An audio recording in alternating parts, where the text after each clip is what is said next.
રાવલ અને તમે જોઈ રહ્યા છો ન્યૂ ભારત ન્યૂઝ। આપનું સ્વાગત છે સવારના મોટા સમાચારમાં। ત્યારે હવામાન વિભાગે એક મોટી આગાહી કરી છે અને એમના દ્વારા નાઉકાસ્ટ જાહેર કરવામાં આવ્યું। 3 કલાક માટે હવામાન વિભાગનું એલર્ટ આપવામાં આવ્યું છે। ત્યારે સવારે 8 થી 11 વાગ્યા સુધી વરસાદનું એલર્ટ જાહેર કરાયું। સુરત, તાપી, ડાંગ, વલસાડમાં વરસાદનું એલર્ટ જારી કરાયું। ત્યારે દમણ, દાદરા નગર હવેલી, નવસારીમાં પણ એલર્ટ આપવામાં આવ્યું। ગીર સોમનાથના જળાશયોમાં પાણીની કટોકટી સર્જાઈ। ત્યારે હિરણ 2 ડેમમાં માત્ર 19.45% જળ સંગ્રહ બચ્યો છે। ગત વર્ષની સરખામણીએ જળસ્તરમાં ઘટાડો નોંધાયો અને જિલ્લાના 5 જળાશયોની સ્થિતિ ચિંતાજનક બની ગઈ। હાલનો જળ જથ્થો માત્ર 31 જુલાઈ સુધી ચાલે તેવો અંદાજ છે। વરસાદ ખેંચાશે તો ઉદ્યોગોના પાણી પર કાપ મુકાશે।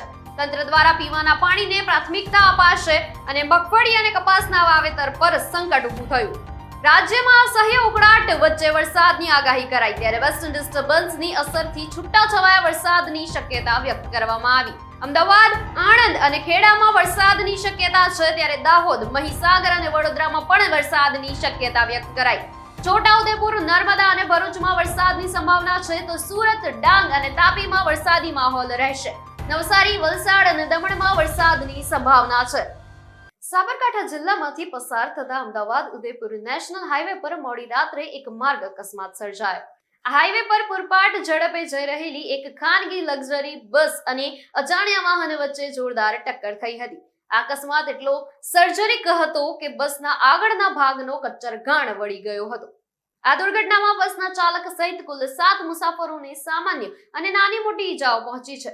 અકસ્માતને પગલે બસનો ડ્રાઈવર સ્ટીયરિંગ અને કેબિનના પતરા વચ્ચે ગંભીર રીતે ફસાઈ ગયો હતો। ઘટનાની જાણ થતાં જ ફાયર બ્રિગેડની ટીમ તાત્કાલિક ઘટના સ્થળે દોડી ગઈ હતી અને બચાવ કામગીરી શરૂ કરી। ફાયર વિભાગના જવાનોએ ગેસ કટરની મદદથી બસના લોખંડના પતરા કાપીને ભારે જહેમત બાદ ચાલકને સુરક્ષિત બહાર કાઢ્યો હતો। તમામ ઈજાગ્રસ્તોને સારવાર અર્થે નજીકની હોસ્પિટલમાં ખસેડવામાં આવ્યા છે। ત્યારે અકસ્માત સર્જીને ફરાર થઈ ગયેલા અજાણ્યા વાહન અને તેના ચાલક વિરુદ્ધ પોલીસે કાયદેસરની કાર્યવાહી હાથ ધરી છે। મોરબી જિલ્લાના જેતપુર ગામમાં ખેતરોમાંથી પસાર થતી હાઈ વોલ્ટેજ વીજ લાઇનનો વિરોધ હવે ચરમસીમાએ પહોંચ્યો છે। ખેડૂતોના આ આંદોલનમાં હવે મોરબીના પૂર્વ મંત્રી અને ધારાસભ્ય કાંતિ અમૃતિયાના ભાઈ જે છે એ રાકેશ અમૃતિયા ઉર્ફે કાળુભાઈ પણ મેદાનમાં આવ્યા છે। જેતપુર ગામે ખેડૂતોની લડતને સમર્થન આપતા રાકેશ અમૃતિયાએ તંત્ર સામે સીધો મોરચો માંડ્યો છે અને ખેડૂતોને હાકલ કરતા જણાવ્યું છે કે હવે કોઈથી મૂંઝાવાનું નથી, હવે મોરે મોરો। સોશિયલ મીડિયા પર વાયરલ થયેલા નિવેદન બાદ અને નિવેદન મુજબ કાળુભાઈએ આક્રમક અંદાજમાં ખેડૂતોને તૈયાર રહેવા જણાવ્યું છે। તેમણે કહ્યું છે કે હવે આપણે રાહ નથી જોવી, અમે આમ જાય અને તમે આમ જાઓ। આપણે હવે તૈયાર થવાનું હોય અને આવી રીતે ભૂખ્યા મરવાનું ન હોય। આ સાથે જ તેમણે ખેડૂતોને સંગઠિત થવાની અપીલ કરતા સ્પષ્ટ શબ્દોમાં કહ્યું છે કે જ્યારે પણ આગળની રણનીતિની તૈયારી કરીએ ત્યારે બધા તાત્કાલિક આવી જજો। જેતપુરના આ આંદોલનને મંત્રીના પરિવાર તરફથી ખુલ્લું સમર્થન મળતા હવે વહીવટી તંત્ર અને લાઈન નાખતી કંપનીની મુશ્કેલીઓ વધી શકે છે।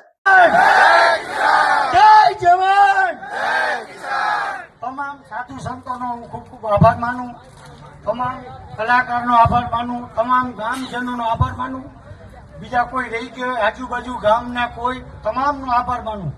આપણે હવે તૈયાર થવાનું હો ભાઈ, આ ભૂખા મરવાનું ન હોય, આમ મરવાનું ને આમ મરવાનું। અરે મારા મામાએ બધું કહી દીધું, મામો ભાણીઓ ભેગો થયો, રાજકારણની જરૂર નથી, ઉકાળવાની જરૂર। અને મારા મામીએ કીધું એક્ટિવા પેલા તો આપણે ઉકેલવાનું થશે। મારા મામીને ધક્કો નથી કવડાવો મારે, હવે બીજું કઈ નથી કેવું। હવે બેહી ગયા ગળા અને હવે બધાય ગામનો આભાર માનું, આજુબાજુ તમામ ઘૂંટું બધા જે સાપોર બધાયનો આભાર માનું અને જે તૈયારીઓ કરી તો આવી જાજો। હવે રાહ નથી જોવી, અમે આમ જઈએ તમે આમ જાઓ તો તમે હરી, કોઈને મૂંઝાવાનું નથી, મોરે મોરો, પછી બાપ આવે તો મોરો। સુરત શહેરમાંથી કાયદો અને વ્યવસ્થાની સ્થિતિ તેમજ પોલીસની કામગીરી સામે સવાલો ઉઠાવતો એક મોટો કિસ્સો સામે આવ્યો। પીપલોદ વિસ્તારમાં થયેલા હિટ એન્ડ રન કેસના આરોપીને પોલીસ કસ્ટડીમાં વીઆઈપી ટ્રીટમેન્ટ આપવી ઉમરા પોલીસ મથકના પીએસઆઈ આરવી ચૌધરીને ભારે પડી છે. કસ્ટડીના નિયમોનું ઉલ્લંઘન કરીને ગંભીર બેદરકારી દાખવવા બદલ પીએસઆઈ ચૌધરીને તાત્કાલિક અસરથી સસ્પેન્ડ કરી દેવામાં આવ્યા તેમજ તેમની સામે ખાતાકીય તપાસના આદેશ અપાયા છે. ઘટનાની વિગત એવી છે કે ગત 20 જૂનની સવારે ડુમસ રોડ પર એક અકસ્માત સર્જાયો હતો. એસવી નીટ સર્કલ પાસે એક પૂરપાટ ઝડપે આવતી લક્ઝરી કારે બાઇક ચાલક ધનરાજ બાગલેને અડફેટે લીધા હતા, જેમાં તેમને ગંભીર ઈજાઓ પહોંચી હતી. અકસ્માત સર્જ્યા બાદ કાર ચાલક દેવાંશ બંસલ ઈજાગ્રસ્તની મદદ કરવાને બદલે ત્યાંથી ભાગી છૂટ્યો હતો. ઉમરા પોલીસે ગુનો નોંધી આરોપી દેવાંશને કસ્ટડીમાં લીધો હતો, પરંતુ પીપલોદ પોલીસ ચોકીમાં રાખવામાં આવેલો આરોપી પીએસઆઈ ચૌધરીની નજર હેઠળ જ સરકારી નિયમોની ધજ્જિયા ઉડાવી ચોકીની બહાર આરામથી ફરતો જોવા મળ્યો હતો. આ ગંભીર શિસ્ત ભંગ બદલ ઉચ્ચ પોલીસ અધિકારીઓએ પીએસઆઈને સસ્પેન્ડ કરીને સુરત હેડક્વાર્ટર ખાતે हाजिर रहवा हुक्म કર્યો છે. 30 तारीख की सुबह उमरा पुलिस स्टेशन विस्तार में एक एक्सीडेंट का बनाव बना है, जिसमें कि आरोपी देवांश संजय भाई पटेल ये अपनी किया गाड़ी चलाते हुए जा रहे थे और सामने से एक एक्टिवा के ऊपर एक दूसरे इंसान आ रहे थे, जिसपे की टक्कर लगने से फ्रैक्चर की जा हुई है और उसके तहत उमरा पुलिस स्टेशन में आज फरियाद ली गई है, जिसमें कि भारतीय न्याय संहिता की कलम 281, 125A और 125B लिया है.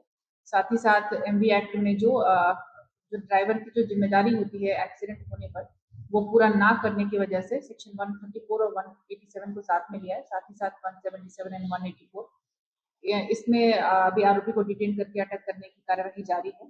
साथ ही साथ व्हीकल को कब्जे करके उसकी एफएसएल की जांच और जो सीन ऑफ क्राइम है उसकी भी एफएसएल की जांच करके सीसीटीवी फुटेज सीडीआर इन सब की मदद लेकर के आरोपी के खिलाफ पुख्ता पुरावा इकट्ठा करके हम विक्टिम को पूरी तरह से न्याय मिले ये कोशिश कर रहे हैं और आगे की कार्रवाई अभी जारी है.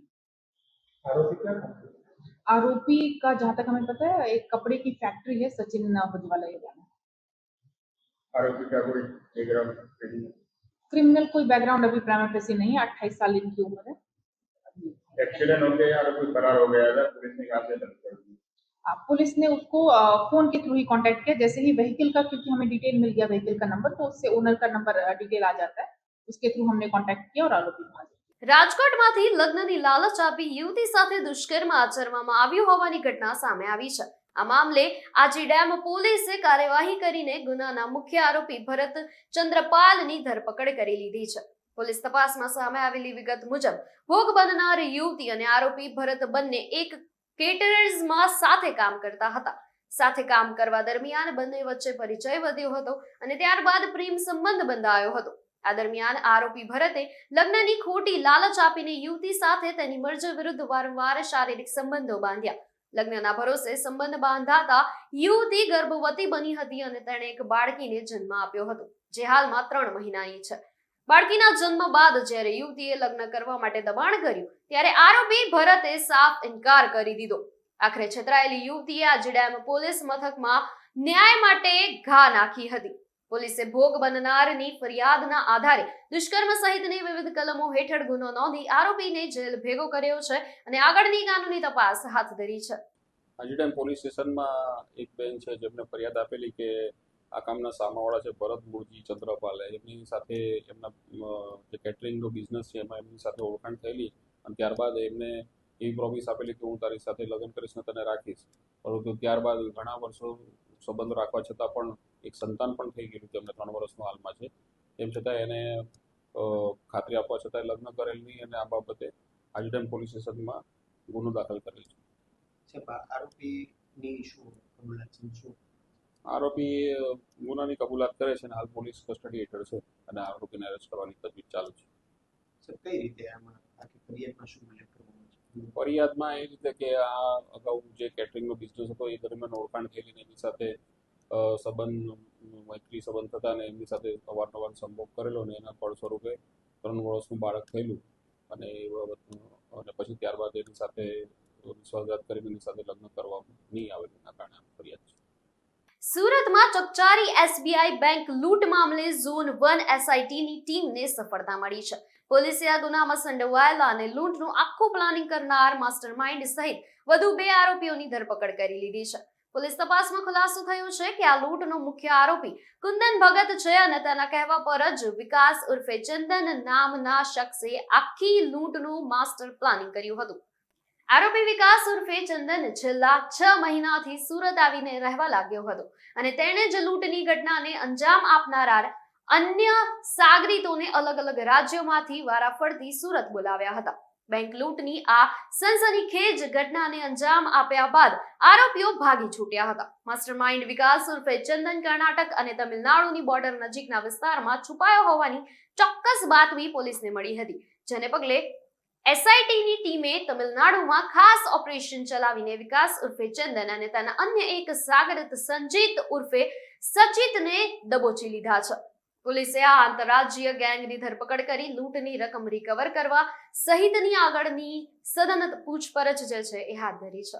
जब पुलिस ने इसको पकड़ा तो इसके पास 4 मोबाइल फ़ोन, 4 अलग सिम कार्ड भी मिले.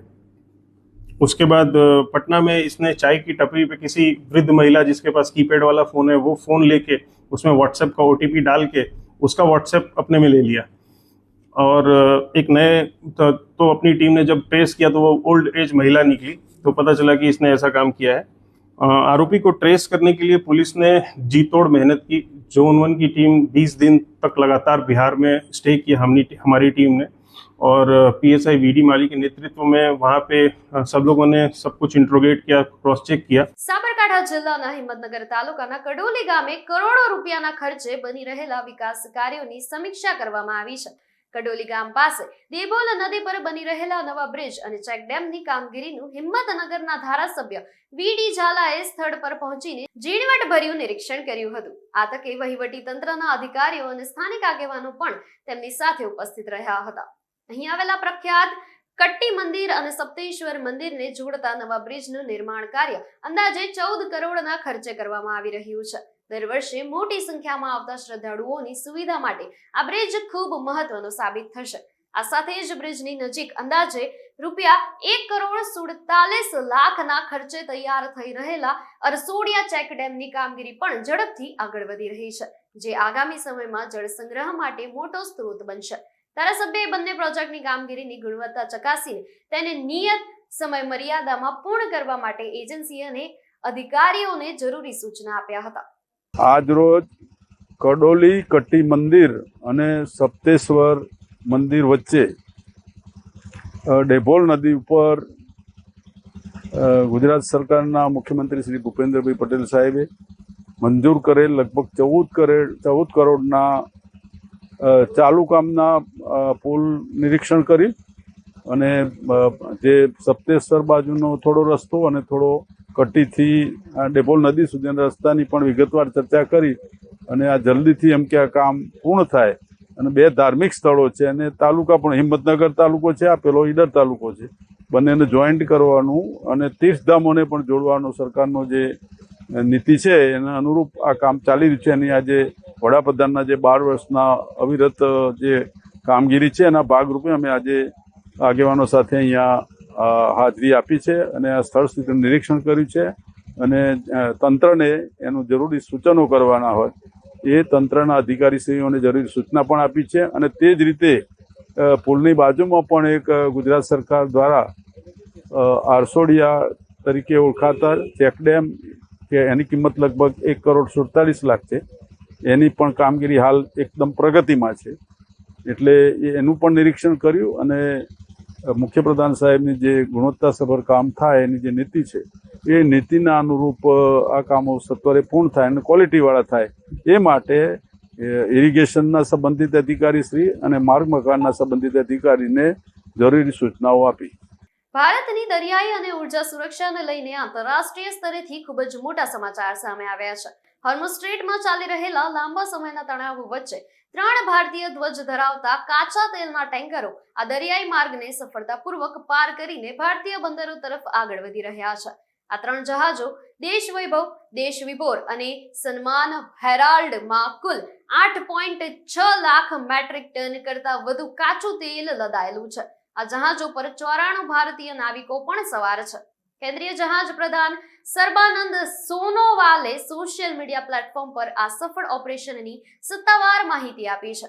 અમેરિકા અને ઈરાન વચ્ચે થયેલી તાજેતરની રાજદ્વારી સમજૂતી બાદ 18 જૂનના રોજ હોર્મુઝ સ્ટ્રેટમાંથી દરિયાઈ અવરજવર પરના પ્રતિબંધો હટાવી લેવામાં આવ્યા હતા, જેનો સીધો લાભ ભારતને મળ્યો છે. સત્તાવાર વિગતો અનુસાર દેશ વૈભવ જહાજ 24 જૂને વાડીનાર પોર્ટ પર અને દેશ વિભોર જહાજ પણ એ જ દિવસે સિક્કા પોર્ટ પર પહોંચવાનો ધારણા છે.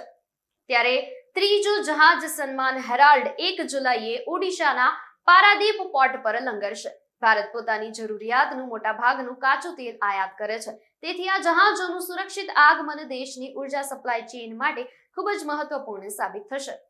ભારતની યજમાનીમાં આજે નવી દિલ્હી ખાતે બ્રિક્સ દેશોના ઉચ્ચ સ્તરીય સુરક્ષા અધિકારીઓની એક અત્યંત મહત્વપૂર્ણ બેઠક યોજાવા જઈ રહી છે. આ વૈશ્વિક બેઠકમાં આંતરરાષ્ટ્રીય સુરક્ષા, આતંકવાદ અને યુક્રેન યુદ્ધ જેવા વર્તમાન સમયના સૌથી મોટા પડકારો પર ગંભીર મંથન કરવામાં આવશે. ભારતના રાષ્ટ્રીય સુરક્ષા સલાહકાર એટલે કે NSA ના નેતૃત્વમાં યોજાનારી આ બેઠકમાં ભાગ લેવા રશિયા, ચીન, બ્રાઝિલ અને દક્ષિણ આફ્રિકાના સુરક્ષા વડાઓ તેમજ વરિષ્ઠ અધિકારીઓ ઉપસ્થિત રહેશે. આજની બેઠક દરમિયાન આંતરરાષ્ટ્રીય આતંકવાદના વધી રહેલા જોખમ, ટેરર ફંડિંગ અને કટ્ટરવાદને રોકવા માટે તમામ સભ્ય દેશો વચ્ચે બહેતર સમન્વય અને સંયુક્ત રણનીતિ ઘડવા પર વિશેષ ભાર મૂકવામાં આવશે. આ ઉપરાંત છેલ્લા લાંબા સમયથી ચાલી રહેલા યુક્રેન યુદ્ધની વૈશ્વિક અર્થવ્યવસ્થા અને સુરક્ષા પર થયેલી અસરો અંગે પણ વિગતવાર ચર્ચા હાથ ધરાશે. ભારતે હંમેશાની જેમ સંવાદ અને કૂટનીતિ દ્વારા વિવાદોના શાંતિપૂર્ણ ઉકેલની હિમાયત કરી છે. સાયબર ક્રાઇમ અને આધુનિક ટેકનોલોજીના દુરુપયોગ જેવા ઉભરતા સુરક્ષા પડકારો સામે લડવા માટે પણ તમામ દેશો પરસ્પર સહયોગ વધારવા અંગે ચર્ચા કરશે. વૈશ્વિક મંચ પર ભારતની આ યજમાની વ્યૂહાત્મક દ્રષ્ટિએ ખૂબ જ મહત્વની માનવામાં આવી રહી છે. સમાચારમાં હાલ માટે બસ આટલું જ. વધુ સમાચાર માટે જોડાયેલા રહો ન્યૂ ભારત ન્યૂઝ સાથે. નમસ્કાર.